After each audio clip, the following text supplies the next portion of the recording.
Malam ini dengan tema fikih perasaan saya pengen ngajak teman-teman mentadaburi satu kisah pendek di dalam Al-Quran, yaitu surat Yusuf surat 12 ayat 22.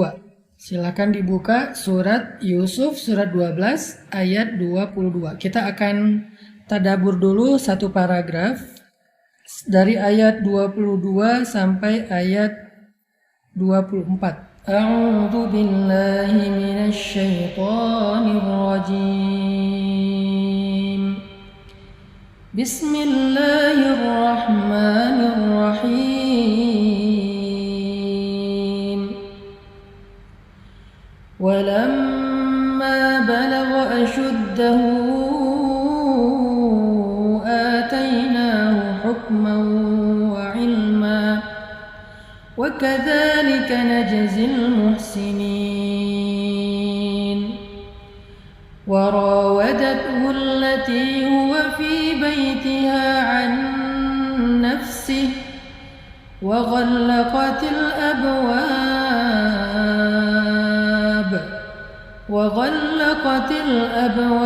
وقالت هيت لك قال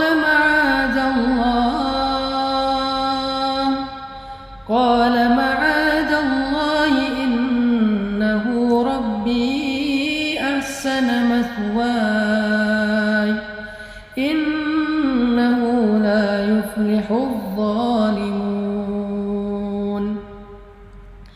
ولقد همت به وهم بها لولا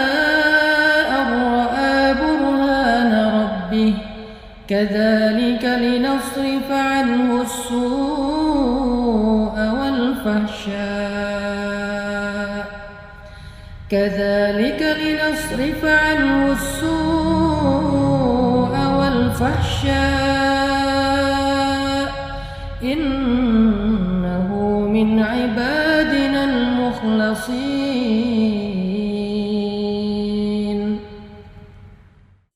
Dan ketika dia telah cukup dewasa, kami berikan kepadanya kekuasaan dan ilmu. Demikianlah kami memberi balasan kepada orang-orang yang berbuat baik. Dan perempuan yang Yusuf tinggal di rumahnya menggoda dirinya. Dan dia menutup pintu-pintu lalu berkata, "Kemarilah mendekat kepadaku, wahai Yusuf." Yusuf berkata, "Aku berlindung kepada Allah. Sungguh Tuanku telah memperlakukan aku dengan perlakuan yang baik. Sesungguhnya orang-orang yang zalim itu tidak akan beruntung." Dan sungguh perempuan itu memiliki hasrat kepada Yusuf, dan Yusuf pun memiliki hasrat kepada perempuan itu.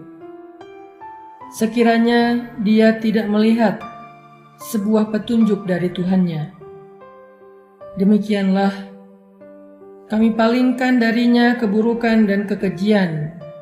Sungguh Yusuf termasuk hamba-hamba kami yang diselamatkan. Shadaqallahul azim. Tadi kita membaca adegan ketika Nabi Yusuf sedang berusia ABG, usia remaja, usia antara 15 sampai 30 tahun. Kalau dalam bahasa Islam itu atau dalam bahasa Al-Quran disebut dengan balagha asyuddah. Balagha asyuddah itu usia yang sudah produktif, usia yang sudah bisa melakukan hal-hal yang dilakukan secara orang dewasa. Nah, Allah menggambarkan sebuah drama yang luar biasa yang terjadi kepada Nabi Yusuf ketika beliau berada di usia segitu. Dan itu kurang lebih ujian yang kita alami dalam kehidupan kita. Anak muda atau remaja. Ujian apa? Ujian perasaan.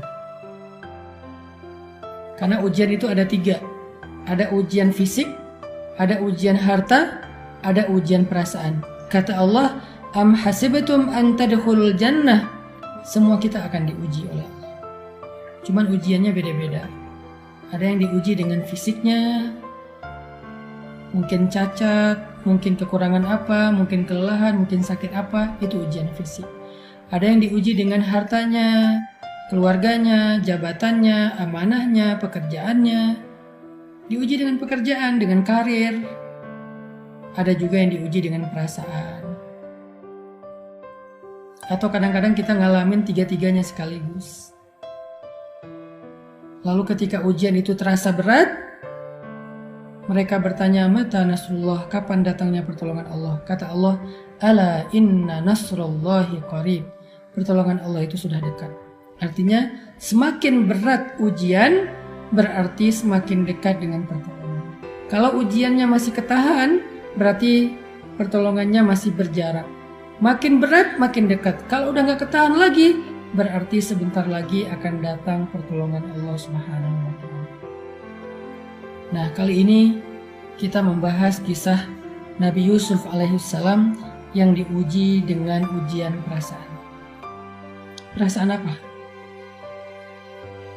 Perasaan hasrat kepada lawan jenis. Siapa yang beliau hasrat kepadanya? Istri Al-Aziz. Seorang perempuan yang cantik, seorang perempuan yang menarik, seorang perempuan yang kaya raya. Bisa dibilang dia itu adalah simbol perempuan cantiknya Mesir. Jadi simbol perempuan cantik di Mesir itu bukan Cleopatra, tapi yang paling cantik di Mesir itu adalah istri Al-Aziz. Saya nggak mau menyebutkan namanya karena memang namanya ini masih debatable di antara para ulama. Memang banyak yang bilang namanya Zulaikha, tapi Allahu a'lam. Yang jelas di dalam Al-Quran disebut sebagai istri Al-Aziz. Al-Aziz itu siapa? Seorang pejabat di Mesir yang terkenal. Ternyata Nabi Yusuf diam-diam punya perasaan, punya hasrat kepada seorang perempuan yang sebelumnya Nabi Yusuf nggak punya hasrat.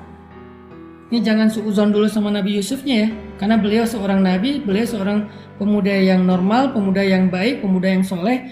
Kenapa tiba-tiba punya hasrat? Padahal sebelumnya Nabi Yusuf nggak ada hasrat dan nggak ada kepikiran macam-macam. Nabi Yusuf tahu itu istri orang, istri seorang laki-laki yang baik kepada beliau. Jadi nggak ada perasaan apapun. Nabi Yusuf tiba-tiba punya hasrat gara-gara perempuan itu menggoda Nabi Yusuf. Coba bayangin teman-teman.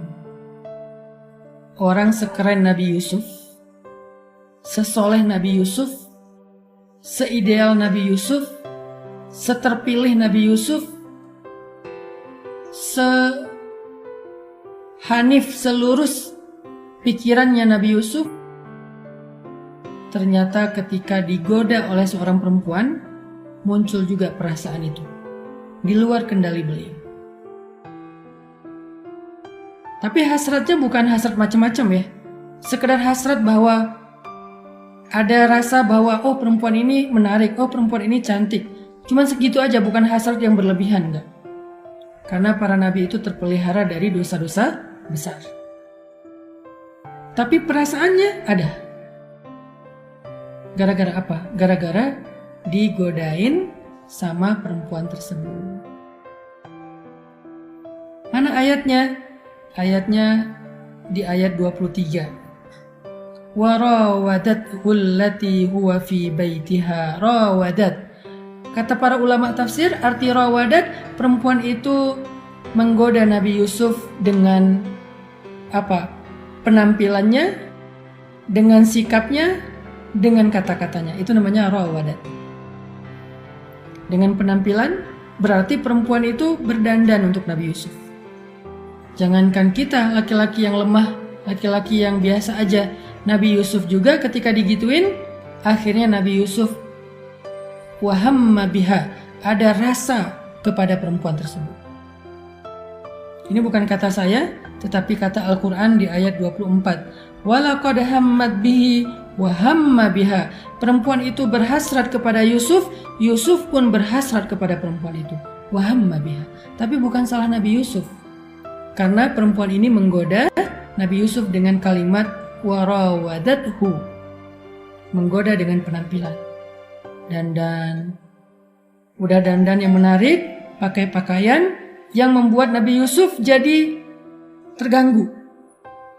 Pakaian apa yang dipakai oleh perempuan ini? Saya nggak perlu memperjelas, yang jelas dia memakai pakaian membuat laki-laki yang memandangnya jadi terganggu hatinya. Bayang ya? Jadi dalam hal ini perempuan tersebut, istri Al-Aziz, menggoda Nabi Yusuf dengan penampilannya. Kemudian yang kedua, menggoda dengan ucapannya. Kayak gimana ucapannya? Dia memanggil Nabi Yusuf alaihissalam dengan nada suara yang menggoda. Apa katanya di sini? Hai talak, hai talak. Kalimat hai talak itu kalimat menggoda. Hai cowok ganteng kalau bahasa sekarang. Hai talak itu juga bisa berarti wow keren banget sih, hai talak. Hai talak itu juga bisa berarti kamu cakep deh, atau apapun lah bentuk-bentuk memuji, memancing dengan kata-kata yang membuat laki-laki itu jadi kayak ngerasa dipuji, ngerasa besar kepala, ngerasa kayak nyaman gitu dengan kata-katanya dan nada suaranya. Sehingga Allah berfirman, wala takhda'na bil qaul. Janganlah kalian melembut-lembutkan suara ketika berbicara, wahai perempuan. Kenapa? Karena bisa mengganggu laki-laki yang mendengarnya. Kalau dasarnya udah lembut ya udah nggak apa-apa. Yang penting jangan dibuat-buat. 3, dia menggoda Nabi Yusuf dengan sikapnya. Apa sikapnya di sini? Wa ghallaqatil abwab. Dia menutup pintu kamarnya. Dia manggil Yusuf ke kamarnya, lalu dia tutup pintu, lalu dia kunci dari dalam, kuncinya dia pegang. Ini namanya sikap. Perilaku. Bisa jadi kita menggoda tanpa kita sadari dengan perilaku kita. Apa perilakunya? Tingkah laku kita, cara jalan kita, cara senyum kita. Jangan berlebihan memberikan emotikon senyum. Apalagi kalau lawan jenis, jangan kirim emotikon senyum. Kalau mau ngirim emotikon, gini aja udah cukup. Apalagi sampai foto, mungkin fotonya dengan acting yang berlebihan, misalnya ini atau little love atau big love atau apalah, jangan. Kenapa? Tadi tujuannya adalah menghindari fitnah.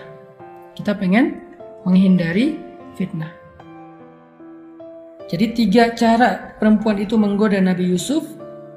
Itu pun Nabi Yusuf masih mengatakan, ma'adzallah, aku berlindung kepada Allah. Itu pun Nabi Yusuf masih mengatakan, ma'adzallah, aku berlindung kepada Allah. Sampai kemudian dia menarik Nabi Yusuf ke arahnya. Dia memegang Nabi Yusuf supaya lebih dekat kepada dia. Dan dalam kondisi seperti itu, kata Allah di ayat 24, walaqad hammat bihi wa hamma biha. Perempuan itu ada perasaan kepada Nabi Yusuf, hasrat untuk berbuat dosa, dan Nabi Yusuf juga punya hasrat kepada perempuan itu. Bukan karena Nabi Yusuf laki-laki yang tercela, bukan, karena perempuan itu menggoda dengan cara yang luar biasa, dan memang perempuan itu cantik, menarik, dengan penampilannya yang luar biasa. Akhirnya Nabi Yusuf pun hamma biha, punya perasaan, punya hasrat punya keinginan kepada perempuan tersebut. Ini ayatnya. Sehingga dalam kondisi kayak gitu, Allah Subhanahu wa taala menyelamatkan Nabi Yusuf dengan apa? Laula an ra'a burhana rabbih. Allah tunjukkan burhan. Apa itu burhan? Para ulama menyampaikan banyak definisi dari burhan. Ada yang mengatakan burhan itu adalah semacam tiba-tiba muncul wajah Nabi Yakub alaihissalam di depan mata Yusuf. Jadi ketika Nabi Yusuf mulai tertarik kepada perempuan itu, hampir melemah karena digoda terus-terusan di dalam kamar itu oleh perempuan tersebut, sehingga Nabi Yusuf merasa udah melemah sedikit, udah mulai ada rasa ingin, maka Allah tampakkanlah wajah Nabi Yakub alaihissalam, ayahnya Yusuf. Tiba-tiba Nabi Yusuf melihat wajah Nabi Yakub dengan ekspresi sedih. Wajah Nabi Yakub dengan ekspresi kecewa. Wajah Nabi Yakub dengan ekspresi datar, marah. dalam diam. Sehingga Nabi Yusuf merasa bersalah. Nabi Yusuf sadar kalau beliau melakukan sesuatu yang membuat ayah beliau sedih dan kecewa. Itu definisi pertama dari burhan. Burhan di sini adalah al-wa'id fil ayat. Tiba-tiba Nabi Yusuf membayangkan tentang neraka. Tiba-tiba Nabi Yusuf membayangkan tentang kemarahan Allah. Tiba-tiba Nabi Yusuf membayangkan tentang ayat-ayat atau larangan-larangan Allah Subhanahu wa taala. Tiba-tiba Nabi Yusuf membayangkan tentang iqab, hukuman dari Allah Subhanahu wa taala. Lalu beliau sadar, itu juga burhan.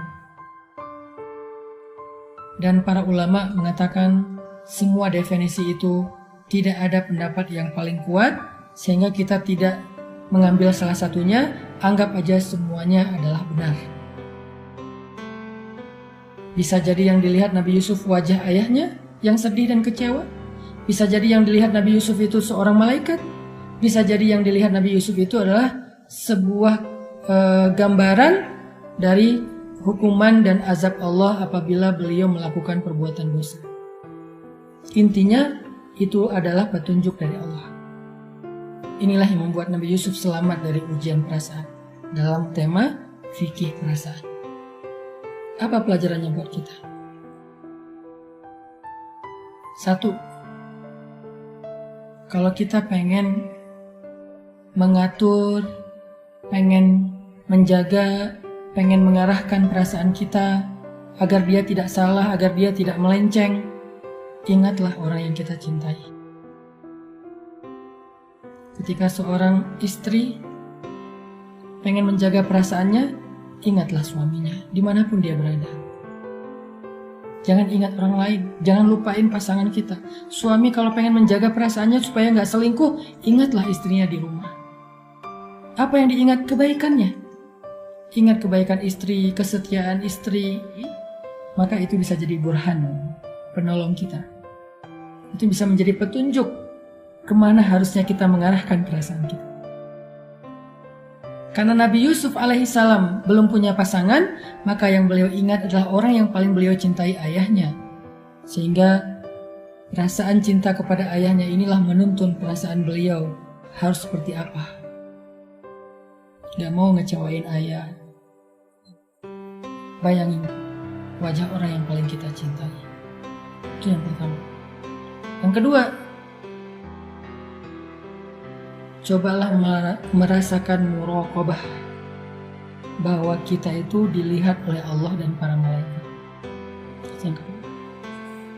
Itulah yang dirasakan oleh Nabi Yusuf, muraqabah. Dipandang oleh Allah, dibersamai oleh Allah, dan ditemani oleh malaikat. Sehingga Nabi Yusuf merasa malu, sadar, dan terhindar dari dosa.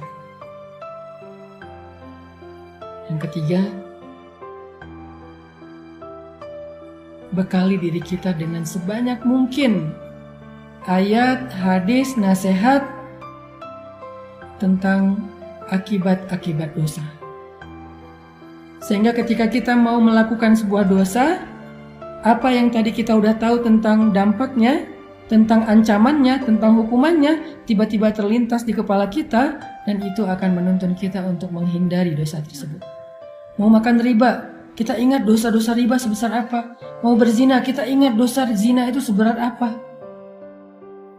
Sehingga ini menjadi burhan, menolong kita, menjaga kita, melindungi kita, perisai kita untuk terhindar dari dosa-dosa karena ujian